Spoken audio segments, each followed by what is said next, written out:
अस्सलाम वालेकुम, सत श्री अकाल। मैं हरमीत सिंह हूँ और आप देख रहे हैं आपका अपना यूट्यूब चैनल आज़ीन। इस वक्त हम आपसे मुखातिब हैं रहीम यार खान की गली कूचों से, और यहाँ आने का जो मकसद है वो इंशाल्लाह बताएंगे आपको कि क्यों हम इस हर साल यहाँ आते हैं। अब थोड़ा सा हमारा है टूर आगे की तरफ, बाबा फरीद जी के दरबार पर भी हाज़िरी देनी है। लेकिन बहरहाल यमन और यमन की जो बहरी जहाज़ है ऊपर कारीवार जो है उसके हवाले से कुछ खबरें आई हैं। मगरबी किनारे में मज़ाहमत के 12 बड़े ऑपरेशन हुए हैं। ट्रम्प ने ब्रिक्स ममालिक को धमकी दे दी है, क्या उसकी वजूहात हैं? बशार अल असद के महल पर क्या कब्जा हो गया है?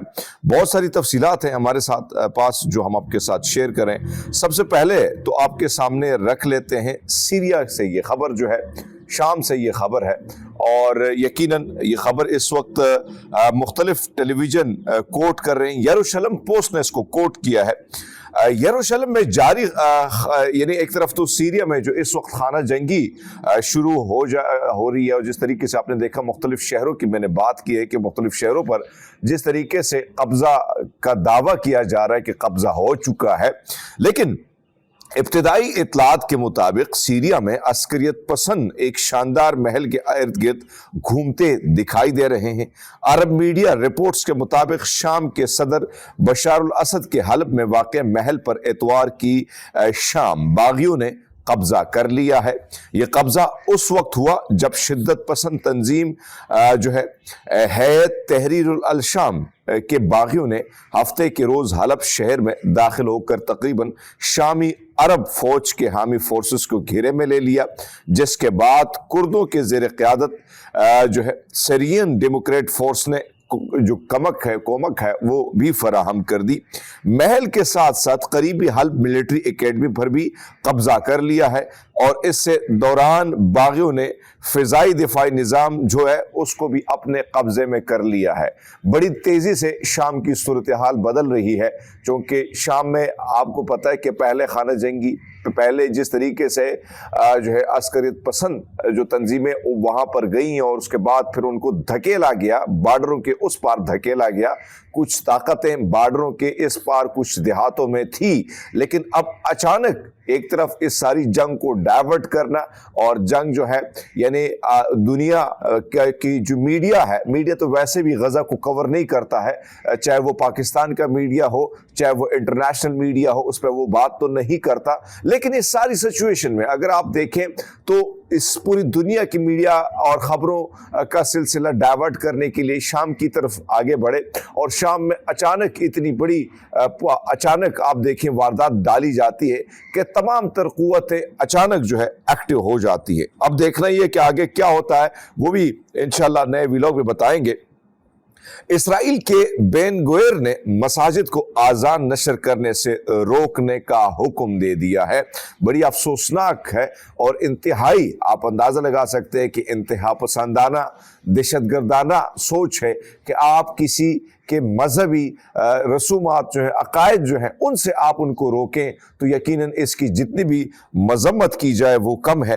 इसराइल के इंतहाई दाएं बाजू के कौमी सलामती के वजीर अतमार बिन गोयर ने कहा कि उन्होंने पुलिस को हुक्म दिया है कि वो इसराइल की मसाजिद को अजान नशर करने से रोकें।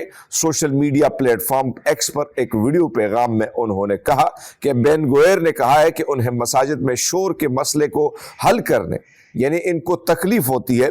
मैं थोड़ी सी मिसाल यहाँ पे देता जाऊँगा और फिर आगे बढ़ूँगा। चूँकि पिशावर का ज़माना था, महाराजा रंजीत सिंह वहाँ पर रूलर था।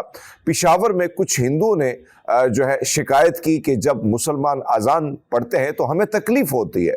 तो महाराजा रंजीत सिंह ने उसका बेहतरीन हल ये निकाला कि ठीक है, आज के बाद मुसलमान अजान नहीं पढ़ेंगे। अजान के वक्त आप सब ने उसके घर के जाके नॉक करके उनको नमाज के लिए जगाना है। हिंदुओं ने कहा बिल्कुल ठीक है। कुछ नौजवान बड़े एक्टिव हुए, तैयार हुए। 2-3 दिन तक जब वो गए कि सुबह सुबह मुसलमानों के घर पे नॉक करना, जब वो थक गई तो बड़ा मुश्किल काम है, इससे बड़ा आसान काम अजान है। तो फिर महाराजा ने कहा कि जिनके जो अकायद होते हैं उनको उसी तरह जीने दो, किसी से उनके अकायद नहीं छीने जा सकते। हालांकि ये अलग बात है, मुताले पाकिस्तान पर झूठ पर मबनी कुछ साजिशी किस्म के किरदारों ने महाराजा रंजीत सिंह के किरदार को बड़ा डिफरेंट ڈفرینٹ طریقے سے پیش کیا جو بالکل غلط ہے۔ بہرحال آگے بڑھتے ہیں۔ نو منتخب امریکی صدر ڈونلڈ ٹرمپ نے برکس ممالک کو ڈالر کے مقابلے میں متبادل کرنسی لانے پر 100% ٹیکس عائد کیے جانے سے خبردار کیا ہے۔ یہ چیخیں بتا رہی ہیں کہ ڈالر کا اب زوال شروع ہو چکا ہے۔ ڈونلڈ ٹرمپ کی جانب سے معاشی اعتبار سے تیزی ترقی کرتے ہوئے ممالک پر مشتمل گروپس برکس کو تنبیہ ایسے وقت میں سامنے آئی کہ جب ان کے ممالک کو اپنی ذاتی کرنسی میں تجارت کا منصوبہ زیر غور ہے۔ نو منتخب امریکی صدر نے خبردار کرتے ہوئے کہا کہ یہ ممالک تو اپنی کرنسی لائیں، نہ ہی اپنی کرنسی ڈالر کے متبادل کسی کرنسی کی حمایت ہم کریں۔ انہوں نے واضح کیا کہ اگر ڈالر کے متبادل کسی کرنسی کی حمایت کی گئی تو ان ممالک پر امریکہ میں درآمدات پر 100% ٹیکس لگایا جائے گا۔ ڈونلڈ ٹرمپ نے کہا کہ ڈالر کے متبادل کرنسی کی حمایت کرنے پر برکس ممالک کو امریکی معیشت میں جگہ نہیں ملے گی۔ میرے خیال میں اب دنیا تنگ ہو چکی ہے، اور دنیا تنگ ہو چکی ہے کہ جب آپ تنگ ہو جاتے ہیں تو پھر آپ کہتے ہیں کہ بھاڑ میں جائے، وہی صاحب آپ کے جو رولز ہیں۔ پریس ٹی وی کے مطابق یمنی فورسز نے امریکی جنگی ڈسٹرائر اور 3 بحری جہازوں پر میزائلوں اور ڈرون سے حملہ کیا ہے۔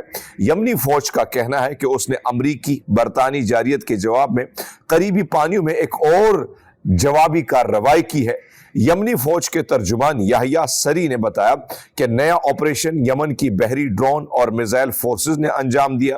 اس آپریشن میں بحیر عرب اور خلیج عدن میں ایک امریکی تباہ کن بحری جہاز اور 3 امریکی بحری سامان بردار جہاز کو 16 بیلسٹک اور ویگڈ میزائلوں اور ایک ڈرون کے ذریعے نشانہ بنا کر جو ہے ان کو جزوی طور پر تباہ کیا ہے۔ ابھی ہمارے پاس جزوی خبر آ رہی ہے، جیسے مکمل خبریں آئیں گی وہ بھی آپ کے سامنے رکھیں گے۔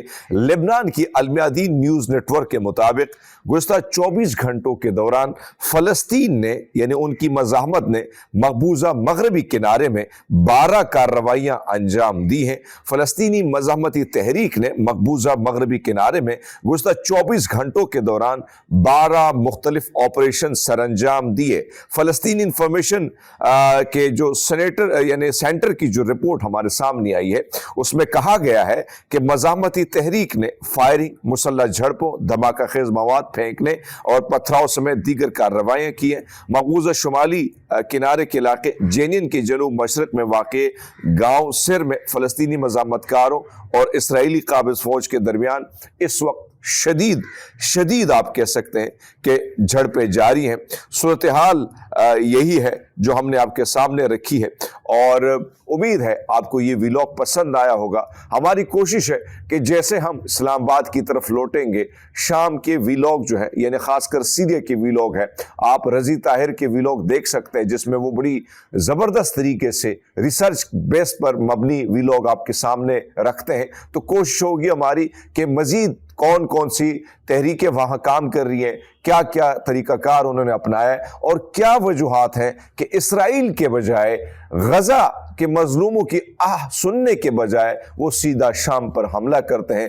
دنیا کی کیا یہ ایک سازش ہے، اور اس سازش میں کیا کامیابی حاصل ہوگی یا نہیں، بتائیں گے آپ کو نیکسٹ ویلاگ میں۔ اپنا خیال رکھیے گا بہت سارا۔ اب مجھے دیجیے گا اجازت، اللہ حافظ۔